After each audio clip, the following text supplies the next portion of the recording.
We now transfer to our lifestyle section for a daily dose of lifestyle. Jasmine? Thank you for your time. I've just witnessed today's shopping incident and have been curious on what shopping really is. Here's a clip of today's Black Friday sale at Target.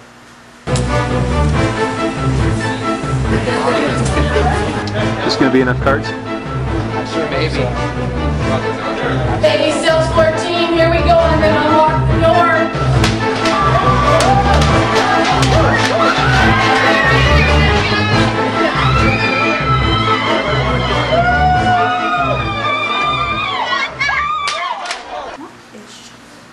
Shopping is an activity in which a customer browses the available goods or services in which he or she wants to purchase. But what happens when it goes a bit overboard? Compulsive buying disorder. Definition: obsession in shopping which can cause consequences.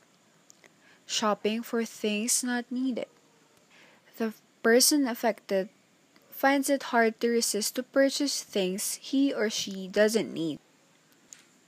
A compulsive buying disorder is a behavior that roots from different issues to satisfy and meet personal needs, which in turn leads a person to commit fraud. A compulsive buying disorder is defined by a study of Donald Black as characterized by excessive shopping cognitions and buying behavior that leads to distress or impairment. In short, compulsive buying is a shopaholic but with psychological attachment to it. There are different levels of being a compulsive shopper. A person can be a shopaholic who buys whatever without a reason but doesn't use it. There's hoarders who shops, but it's hard for them to let go of that stuff because there's still value or memory. And there's shoppers who does window shopping, promise to buy that thing but never settles on buying it. The story of Nancy and her hoarding habits.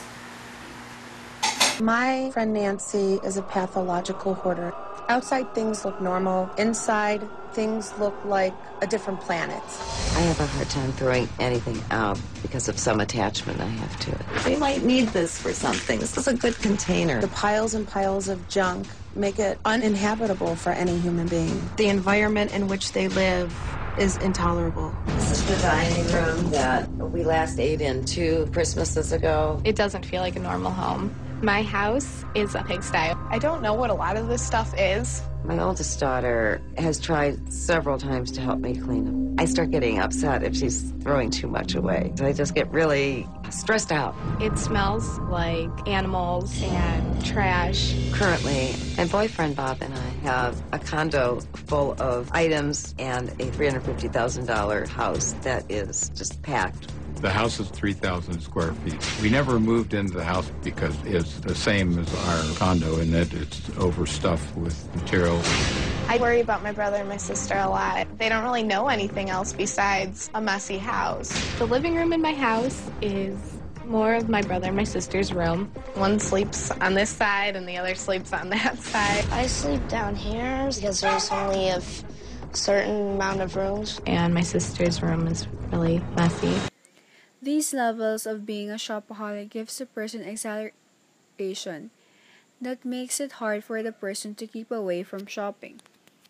Shopping in a way brings color, excitement, and fantasy in their lives. But with this in mind, the shopaholic, they will most likely push the limit and try committing fraud. Fraud, as defined by the Merriam-Webster dictionary, is deceit, specifically intentional perversion of truth in order to induce another to part with something or value, to surrender a legal right.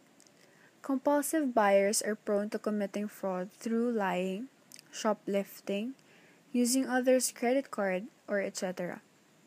There was the story of a lady wherein she talked about her experiences on being a compulsive buyer.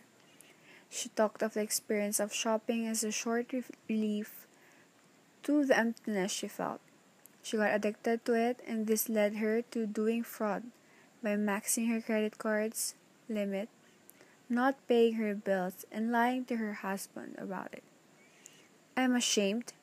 That's what she said in the article, and now she's trying to change what has become of her. Bearing in mind what I have talked about, we'll now look at shopping in a different way. For a compulsive buyer, shopping is their friend and enemy. Yes, it gives them that satisfaction feeling, but it's only there for a short time, and this leaves them doing it over and over again. Professionals recommend that they see a doctor once they reflect from the questions and their actions if they think they have this sickness. For us normal, if we have friends or people we know that are like that, we should be able to help divert their attention to help them with this problem. And that's how the story goes. Back to you, Karina. Thank you, Jasmine. And we'll be back for more stories. Stay tuned.